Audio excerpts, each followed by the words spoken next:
রাতের বাতাসে হালকা শীত, চায়ের দোকানে ভিড় কম, কিন্তু গল্পের গরম ভাব থেমে নেই। আজ ভাইরাল টপিক নিয়ে আলোচনা জমে উঠেছে। এই যে শুনছিস গোপাল, আজ সকাল থেকেই একটা ভিডিও ভাইরাল। এক ছেলে চ্যালেঞ্জ করে 12 ঘন্টা মোবাইল ছাড়া। ভাবতে পারিস?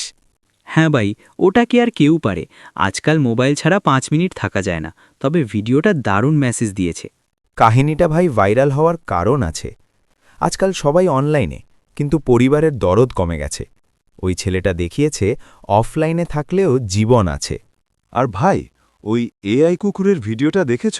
সবাই বলে বাস্তবের মতো, বিশ্বাসই হয় না নকল। হ্যাঁ, ওটা তো পুরো ইউটিউবে আগুন লাগিয়ে দিয়েছে, সবাই শেয়ার করছে। এই সব ভিডিও ভাইরাল হোক, সমস্যা নাই, কিন্তু আমাদের সঠিক আর ভুল চিনতে হবে। অনলাইনে যা দেখি সব সত্য না।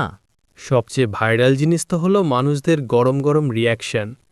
কেউ কিছু পোস্ট করলে মন্তব্যের যুদ্ধ লেগে যায়। আজকাল ভাইরাল হওয়া মানে অযথা নেগেটিভিটি ছড়ানো। গল্পের শেষে সবাই চুমুক দিল গরম চায়। ভাইরালের ভিড়ে হারিয়ে না গিয়ে বাস্তবের মানুষ আর সম্পর্ক বেশি জরুরি, এই উপলব্ধিতে রাতটা আরও নরম হয়ে গেল।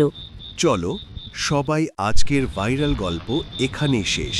চা খাও আর বাস্তব জীবনে হাসি বজায় রাখো।